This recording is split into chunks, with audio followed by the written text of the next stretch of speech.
نحمده ونستعينه ونستغفره ونعوذ بالله من شرور أنفسنا ومن سيئات أعمالنا.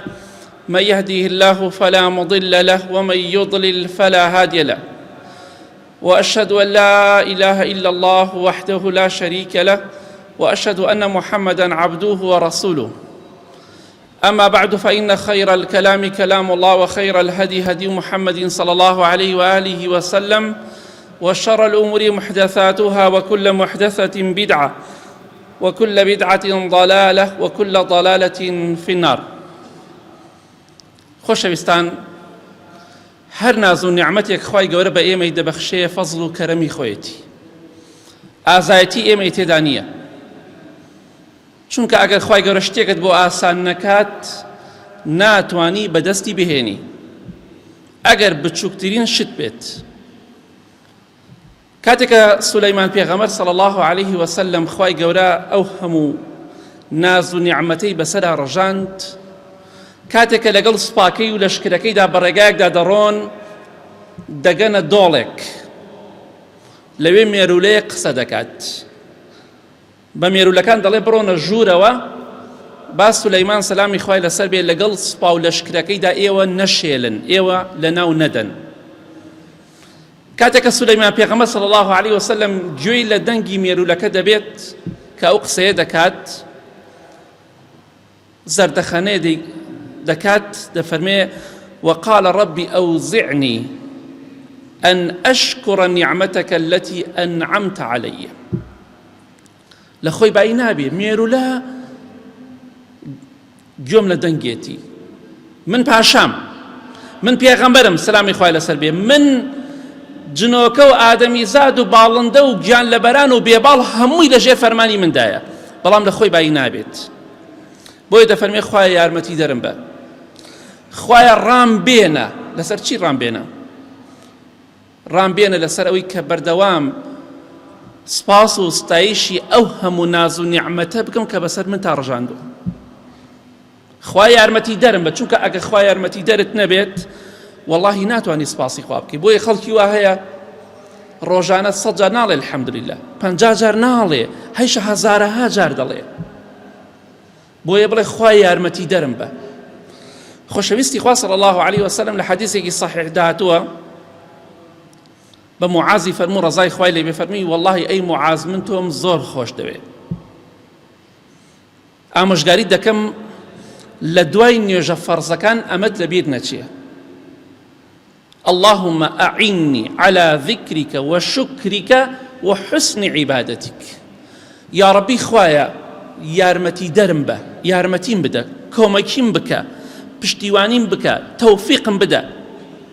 بۆچی؟ على ذكرك وشكرك، بۆی بەردەوام زیکر و یادی تۆ بکەم، شکر و سپاسی تۆ بکەم، و عیبادەتی جوان بۆ تۆ ئەنجام بدەم. کەواتە ئەگەر خوا یارمەتی دەرت نەبێ، ناتوانی سپاسی خوا بکەی. ئەو کاتە بە قسەی شەیتان دەکەی، بەهۆی تاوانباری خۆتەوە، کە شەیتانیش وعدی داوە هەر ڕەشەی کردووە نابێ ئادەمی زادەکان سپاسی خوا بکەن. بۆیە هەر ناز و نیعمەتی خوا بەسەر تۆ ڕژاندی، بڵێ خوای یارمەتی دەرم بە، بۆی بتوانم سپاسی ناز و نیعمەتەکانی تۆ بکەم، لە خۆت بایی مەبە.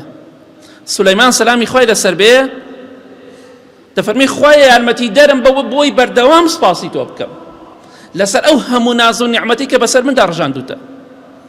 ئینسانی ئیماندار دەبێ ئاوا بێ، کاتی نیعمەتێکی بەسەرا دەڕژێ، یەکسەر خوای گەوری بیرکەوێتە، بزانێ ئەمە نیعمەتی خوایە بەسەریەوە. سولەیمان پێغەمبەر صلی الله عليه وسلم کاتێک کە خوای گەورە ئەو هەموو ناز و نیعمەتەی پێبەخشی، فەرمی: ربي أوزعني أن أشكر نعمتك التي أنعمت علي. خوای یارمەتی دەرم بە، بۆی بەردەوام سپاس و ستایشی ئەو هەموو ناز و نیعمەتە بکەم کە بەسەر مندا ڕژاندوتە. کەواتە تۆش بەردەوام بڵێ خوای یارمەتی دەرم بە. واللهی ئەو بەندەیی کە بەڕاستی ئیماندار بێ، بە تەقوا بێ، بە وەفا بێ بەرامبەر بە خوای گەورە، بەردەوام سپاسی خوا دەکە. خوای گەورە هەرچی پێ ببەخشێ، ئەڵێ الحەمدولله. خوای گەورە لەشی ساغی پێت بەخشیوە، عەقڵی پێت بەخشیوە، ئیمانی پێت بەخشیوە، مڵک و سامان و خان و سەیارە و ژیانی خۆشی پێت بەخشیوە سپاسی خوا بکە لەسەری ئەو نیعمەتی خۆیە بەسەرتەوە خوای گەورە بیەوێ بە چاوتروکاندنێ بە چرکەیەک لێت ئەسێنێتەوە بۆیە لە خۆت بایی مەبە ئینسانی ئیمانداری بە وەفا بەرامبەر بە خوای گەورە بەهۆی ماڵەکەیەوە بەهۆی سەرۆت و سامانەکەیەوە بەهۆی دەسەڵات و قووەت و دەسەڵاتەکەیەوە لە خۆی بایی نابێت هیچ پاشایەک لەم سەرزەوێدا بەقەد سولەیمان پێغەمبەر صلی الله عليه وسلم دەسەڵاتی نەبووە یەک پاشایەک لەسەر زەویدا نەبووە هاوشێوەی ئەو بێت سەلامی خوای لەسەر بێت چکە هیچ پاشایەک نەبوو لەگەڵ گیانلەبەرا قسە بکات هیچ پاشایەک نەبوو جنۆکە مسەخەر بێ بۆی هیچ پاشایەک نەبوو چونکە ئەو مەلیک بوو هەم نەبی بوو پێغەمبەریش بوو سەلامی خوای لەسەر بێت هیچ پاشایەک نەبووە هەرچی گیانلەبەرەیە لەگەڵی دابێ بە قسەی بکا و قسەیان لەگەڵا بکە بۆیە ئەوەی خوای گەورە بە سولەیمان پێغەمبەری بەخشی سەلامی خوای لەسەر بێ بە هیچ دەسەڵاتدار و دەوڵەمەندێکی نەبەخشی بەڵام لەگەڵەوەشا دەڵێ خوای یارمەتی دەرم بە سپاسی تۆ بکە ئینسانی ئیماندار کە وەفای هەبوو ئابە و شێوەیە دەبێت دەزانیشی دەفەرمێ سولەیمان سەلامی خوای لەسەر بێ دەفەرمێ هذا من فضل ربي ليبلوني أأشكر أم أكفر ئەم هەموو شتەکە خوا بە منی بەخشیوە هەمووی فەزڵی خوایە نافەرمێ ئازایەتی خۆمی تایە من کوڕی پێغەمبەر داودم سەلامی خوای لەسەر بێ دەفەرمێ هذا من فضل ربي ئەمە تەنها فەزڵی خوایە خوای گەورە تاقیم دەکاتەوە من سپاسی خوا دەکەم یا ناشکری دەکەم بۆیە وەڵڵاهی هەموو ژیانی تۆ تاقیکردنەوەیە هەموو نیعمەتێک کە خوا پێتی دەبەخشێ و لێتی دەسێنێتەوە هەمووی تاقیکردنەوەیە جا بەختەوەر ئەو کەسەیە دڵخۆش و بەختەوەر و براوە ئەو کەسەیە لە ناز و نیعمەتەکاندا سپاسی خوای پەروەردگار بکە چونکە وما بكم من نعمة فمن الله خوای گەورە دەفەرمێ هەر ناز و نیعمەتێ بەسەر ئێوە هەبێ خوای گەورە پێتانی بەخشیوە کەواتە ئینسانی ئیماندار سپاسی خوا بکە سپاسی خوا بکە لەشە ساغە دەوڵەمەندی سپاسی خوا بکە دەسەڵاتت هەیە سپاسی خوا بکە چونکە تۆ دەسەڵاتەکەی تۆ لە چاو دەسەڵاتی سولەیمان پێغەمبەردا سەلامی خوای لەسەر بێ سەتا یەکیش نییە چیت هەیە تۆ بە چاوتروکاندنیە تەخت و عەرش و موڵکی ئەو ئافرەتە کە پاشای یەمەن بوو بە چاوتروکاندنیە دێتە بەردەسی جنۆکە دیخاتە بەردەسی یەک چاوتروکاندن خۆی و ملک و عەرشەکەی و دەسەڵاتەکەی هاتە بەردەسی پێغەمبەر سولەیمان سەلامی خوای لەسەر بێ لە ماوەی چاوتروکاندنێکدا نزیکی 2000 کیلۆمەتر بینیان بۆ 2000 کیلۆمەتر لەگەڵ ئەو ئافرەتا بینیان بوو کە پاشا بوو ئەو جنۆکەیە وتی بە یەک چاوتروکاندنێ بۆ دێنم ئاوە چاو داخە پێشەوەی بیکەیتەوە لە بەردەستایە کاتێ چاوی کردەوە تەماشاکە ژنەکە پاشاکە لەگەڵ مڵکەکەیە لە بەردەستایەتی لەگەڵ عەرش و دەسەڵات و کورسەکەیدا بە چاوتروکاندنێ بەڵام دەفەرمێ ئەمە فەزڵی خوایە ئەی تۆ چی دەسەڵاتێک تەیە بە چاوتروکاندنێ 2000 کیلۆمەتر نەفەری بێتە بەردەستی لەگەڵ دەسەڵاتدارەکانە ئینسانی ئیماندار سپاسی خوا دەکات بۆیە بەردەوام بڵێ ئەلحەمدولله خوایە ئەمە فەزڵی تۆیە یارمەتیم بدەی بۆی بەردەوام سپاسی تۆ بکە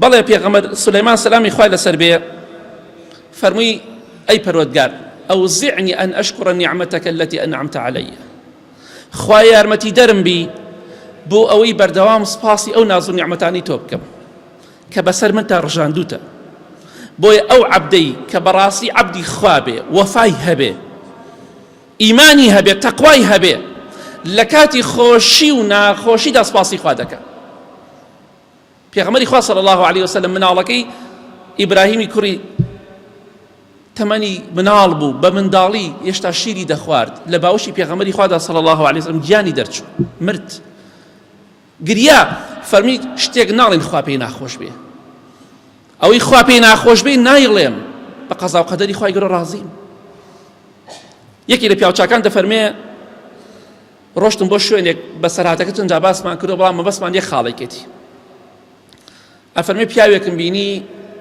هەردوو دەستی لە دەستدا بوو دەستەکانی نەما بوو لە دەشتێکە هەردوو پێی لە دەستدا بوو واتە نەقاچی هەبوو نەدەست چاوی کز بوو زۆر کز بوو گوێی زۆر قورس بوو بە ئاسانی شتی نەدەبیست مناڵێکی بوو خزمەتێکە مناڵەکەشی دڕندە خواردی سبحان الله دەوەرە سەیری کات نەفەرێک دەستێکت نەبێ پێی بڕۆی چاوێکت نەبێ سەیری شتی پێ بکەیت گوێیەکت نەبێ شتی پێ ببیستی لە دوورەوە لەگەڵەوەشا قاچ و دەستت نەبێ زۆر قورسە مناڵێکیش نەبێ کەسێکیش نەبێ خزمەتت بکات لە دەشتێکە نەک لە ئاوەدانیە بەڵام دەی فەرموو خوایە گیان سپاس بۆ تۆ خوایە ئەو نیعمەتانەی تۆ بە من بەخشیوە بە هیچ کەسێکت نەبەخشیوە ئیمامی ئەبوو قیلابە کە تابعینە و قوتابی سەحابە بۆ ڕەزا و ڕەحمەتی خوایان لێبێ ئەو کەسەکە لەگەڵ بوو دەڵێ بوتم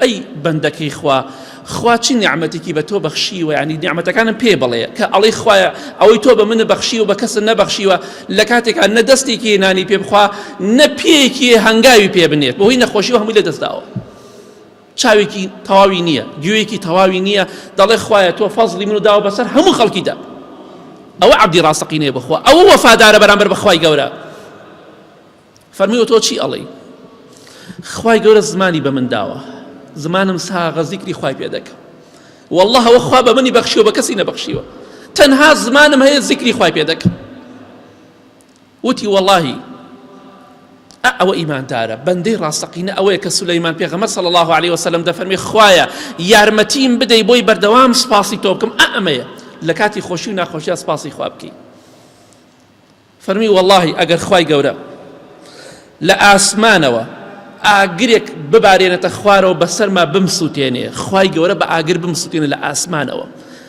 ئاگرێکم بۆ بنێرێ بمسووتێنێ واللهی ئەگەر خوای گەورە فەرمان بە شاخەکان بکا بڕوخێنە سەرما و شاخ بڕوخێ بەسەرمدا ئەمە قورسە لە ئاسمانەوە ئاگرێک تایبەت بۆ تۆ بێ بتسووتێنێ خوای گەورە فەرمان بکا بە شاخێک فڵان شاخ ئەبوو قیلابە بکە ژێرەوە ئەمە قورسە و فەرمووی ئەگەر خوای گەورە فەرمان بکا بە بەحرەکان غەرقم کەن و بمخنکێنن بڕۆن ئەبوو قیلابە بخنکێنن ئەی بەحرەکان ئەگەر خوای گەورە ئەو فەرمانش بکا بە بەحرەکان بمخنکێنن و ئەگەر خوای گەورە فەرمان بکا بە زەوی قوتم بدا مەزدەد لڕەبی ئیلا شوکرا واللهی غەیری سپاس یەک شتێک ناکەم بەس تەنها سپاسی خوا دەکەم خوا بمسووتێنێ هەر سپاسی دەکەم خوای گەورە غەرقم کا لە ئاودا بمخنکێنێ هەر سپاسی دەکەم مەزدەد لڕەبی ئیلا حوبە تەنها خۆشەویستی و سپاسی خوا نەبە یەک شتێ لای من زیاد ناکە واللهی بخوام لە ناوم بەرێت بمباتە خوارە بە زەویدا هەر خۆشم دەوێت هەر سپاسی دەکەم نڕم الحەمدولله ئەوە ئیماندارە بۆیە سولەیمان پێغەمبەر صلی الله عليه وسلم دەفەرمێ خوای یارمەتی دەرم بی سپاسی تۆ بکەم ئینسانی ئیماندار ئاوایە خەڵکیشێ تووشی ناخۆشیێکی بچووک دەبێ دەیەها ناشکوری دەکات با سپاسی خوا بکەین خوامان قەت لەبیر نەچێت لە کاتی خۆشی و ناخۆشیە یا ڕەبی خوا لە گوناهەکانمان خۆش بی لە گوناهی دایک و باوک و مردووەکانمان خۆش بی یا ڕەب العالەمین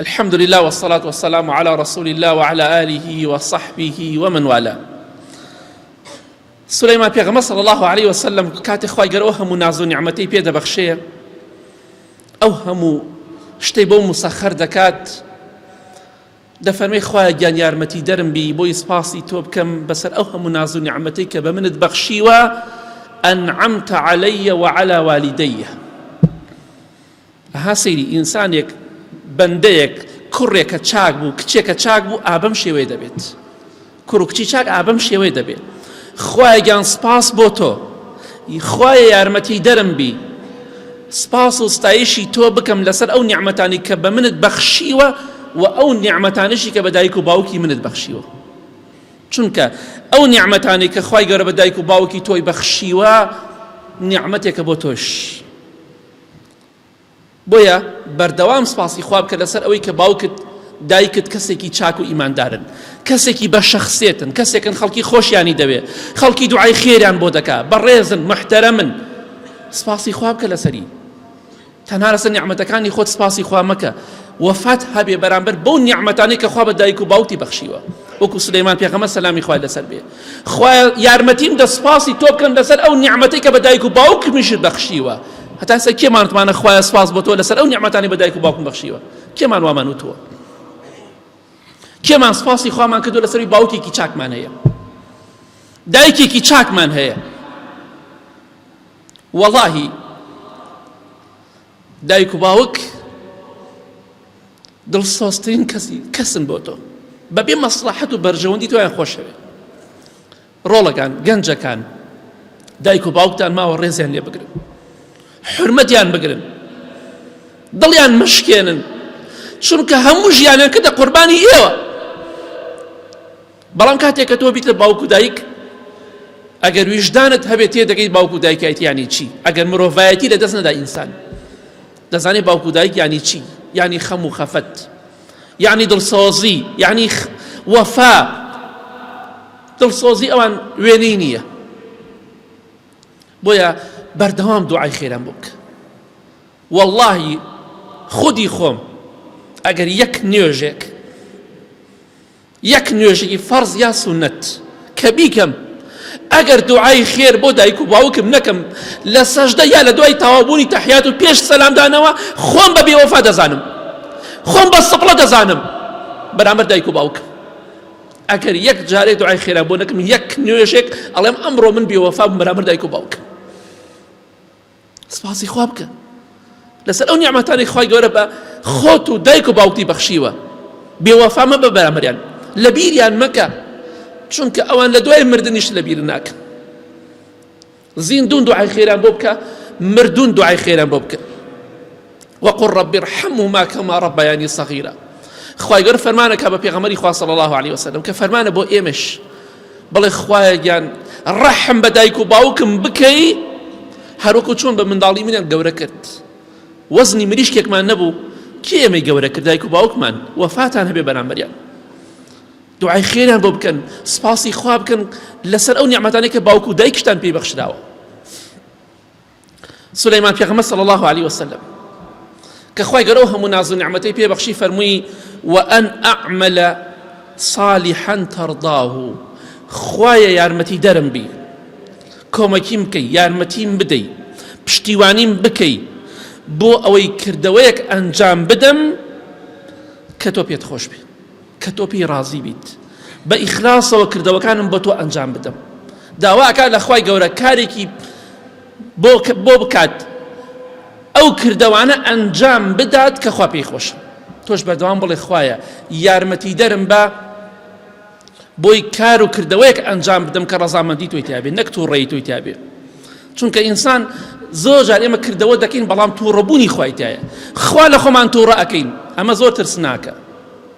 ئەوە مهمە کردەوەیەک ئەنجام بدەین ڕەزامەندی خوای تیا بێ، خوا پێی خۆش بێ. چاکە لەگەڵ دایک و باوکت بکە، خوا زۆری پێخۆشە. لەگەڵ خزما چاکە بکە، لەگەڵ خزم و دراوسێ، لەگەڵ خەڵکیە چاکە بکە، خوا پێی خۆشە. خوش پێی ناخۆشە لەگەڵ هیچ کەسێکا خراپە بکەی. کەواتە ئاگادار بە، بەردەوام بڵێ خوایە گیان یارمەتی دەرم بە چاکە بکەم. ئیبراهیم پێغەمبەر صلی الله عليه وسلم لەگەڵ ئیسماعیلی کوڕیدا سەلامی خوایان لەسەر بێ، کەعبەیان دروستە کرد، بینای کەعبەیان دروستە کرد، پیرۆستترین شوێنی سەرزەوی. دەیان فەرموو ربنا تقبل منا، خوایە لێمان قبول کەی، خوایە لێمان قبول کە، ئەم چاکەیەمان لێ قبول کە، کە بە فەرمانی تۆ ئێمە کەعبە دروستەکەین. بە فەرمانی خوا قبوڵی کرد، دروستیان کرد. خوا فەرمووی دروستی کە، بەڵام دەفەرمێ خوایە لێم قبول کەی. تۆش خوا فەرمانی پێت کردووە نوێژ بکەی، بڵێ خوایە لێم قبول کەی. فەرمانی پێت کردووە لەگەڵ دایک و باوکتا چاک بە، بڵێ خوایە لێم قبول کەی. هەرچی چاکەی دەکەی بڵێ خوایە لێم قبول کەی، چونکە تۆ لەوان پاکتر نیت. ئەوان دەیە فەرموو خوایە لێمان قبول کەی. کەواتە تۆ زۆر پێویستە زیاتر بڵێ. سولەیمان پێغەمبەر صلی الله عليه وسلم دەفەرمێ خوایە گیان یارمەتیم بدەی ئەو کردەوەیە ئەنجام بدەم کە تۆ پێت خۆشە، کە تۆ پێی ڕازیت، بۆ ڕەزامەندی تۆیە. کەواتە بەردەوام بڵێ، چونکە پێغەمبەری خوا فەرمێ صلی الله عليه وسلم لە حەدیثێکی صحیح جامع صغیرە، ئەفەرمێ هەر کەسێک لەسەر ڕێگایەک ناڕەحەتیەک لابەرێ، شتێک کە خەڵکی ناڕەحەتەکە لەسەر ڕێگایەکە، خۆتان زان چی شتێک لە ڕێگا خەڵکی ناڕەحەتەکەی تر بە پێ بڕۆی یا بە سیارە بڕۆی. هەر کەسێک لەسەر ڕێگایەک شتێک لابەرێ کە خەڵکی ناڕەحەت دەکا، ئازاری خەڵکی دەدا، چاکەیەکی بۆ دەنووسرێ. هەر کەسێکیش دەفەرمێ پێغەمبەری خوا صلی الله عليه وسلم ومن تقبلت له حسنة دخل الجنة. هەر کەسێک خوا یەک چاکەی لێ قبول کات دەیخاتە بەهەشتەوە. بەس گرنگەوەی خوا لێت قبول کات. بە قسەی مام حاجی نابێ تا خوای گەورە وەریگرتووە، نە، بە قسەی تۆ نابێ، بە چاکی بۆ خوا ئەنجامی بدە، بڕیارەکە و وەرگرتنەکە لای خوای لای تۆ نییە. هەر کەسێک چاکەیەکی هەبێ بە ئیزنی خوا خوای گەورە دەیخاتە باشتەوە. بۆیە بەردەوام بڵێ خوای لێم قبوڵکەی. سليمان پێغەمبەر صلى الله عليه وسلم لە کۆتایی دوعاکەدا دەیفەرموو وأدخلني برحمتك في عبادك الصالحين. سبحان الله. ئێمە چانێ لە خۆمان باین، چەنێ بێ ئاگاین لە تەربیەت و پەروەردەی قورئان، چەنێ بێ ئاگاین لە ژیانی پێغەمبەران سەلامی خوایان لەسەر بێ. خوایان بە ڕەحمی خۆت، بە میهرەبانی خۆت، بە فەزڵی خۆت من بخە ڕیزی پیاوچاکانەوە. سبحان الله. من بخە ڕیزی پیاوچاکانەوە. خوایان بە فەزڵ و ڕەحمەتی خۆت لەگەڵ پیاوچاکانە حەشرم کە، لەگەڵ ئەواندا لە بەهەشتا کۆم بکەرەوە. ئەوەیە پێغەمبەران ئەوە من سەلامی خوایان لەسەر بێ. وەکمان فڵان کەس دوور کات نوێژەکە لە خۆی بایی بوو، وەکوانە نەبوون، وەک فڵان کەس نەبوو من چیم کردووە. ئەی سولەیمان پێغەمبەر چی کردووە سەلامی خوای لەسەر بێ؟ ئەوە دەفەرمێ خوای لێم قبوڵکەی، خوای مخەیتە ڕیزی پیاوچاکانەوە. چونکە ئەگەر چوتە ڕیزی پیاوچاکانەوە زانێت چی نیعمەتێکە لە دنیا و قیامەت خۆشەویستی خوای. هەموو ڕۆژێ خەڵکی نوێژ دەکات دەڵێ السلام علينا وعلى عباد الله الصالحين.